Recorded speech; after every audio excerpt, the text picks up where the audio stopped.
I will take nothing and no one for granted. I will run with heart, and I will run to win. Jeb Bush fired up, entering the 2016 race in a big way. And joining me right now is Ashe Schow, commentary writer for the Washington Examiner. Ashe, it's good to have you back with us. Watching the speech, what do you think? You know, I was pleasantly surprised by it. I went in thinking, you know, this guy, he's a Bush, he's from a foregone era, he hasn't even been governor for, you know, years and years.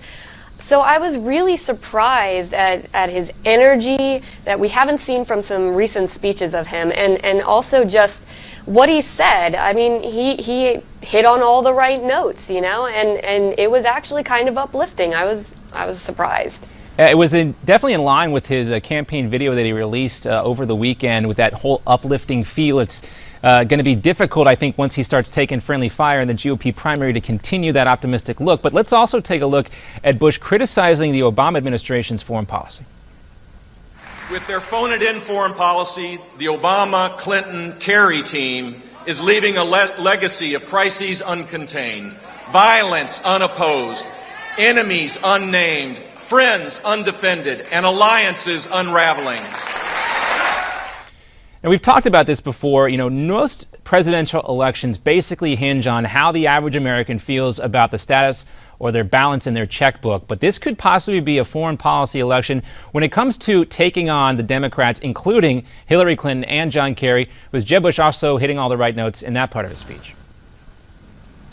I think so. The challenge for Bush is going to be how to show that he has the ability to act on that. What foreign policy experience does he actually have, you know, being a governor? But you know what, his brother had the same issue back in 2000 and managed to, you know, get through it. So, you know, whether the rest of the world is going to see another Bush and think, oh, if we do something, we'll be bombed. I mean, he's going to have to always overcome the shadow of his brother. So how he handles that is definitely going to be something to watch. Yeah, he is trying to walk a bit of a tightrope here, because he talks about, you know, basically spending a lot of time as a younger man in the White House underneath his dad and the experience he shared with his brother while George Bush was president, but at the same time trying to separate himself a bit from the family name. So it might be a little bit difficult for him to do that. Let's also talk about something that was very obvious for anyone who watched the speech yesterday, and that was the influence of Jeb's Mexican wife and his love for the Latino and Hispanic community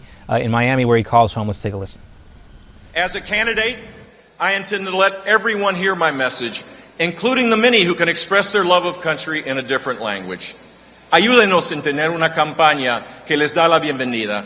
Trabajen con nosotros por los valores que compartimos y para un gran futuro que es nuestro para construir para nosotros y nuestros hijos. ¡Júntense! So there you go. I mean, seamlessly going from English to Spanish. We know back in 2004, George W. Bush ran with the Viva Bush bumper stickers. We've seen those. This is, though, taking it to a whole new level, is it not?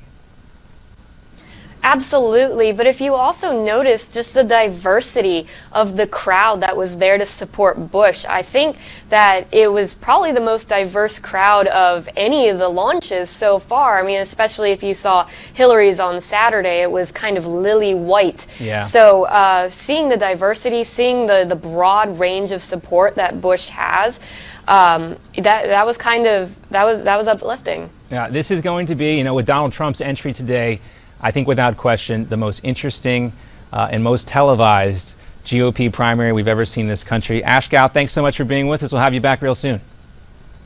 Thanks for having me. All right, coming up, we're going to take a look at a pivotal Colorado Supreme Court case that has to do with legality, marijuana, and what your business can do with your off time. We're coming back right after this.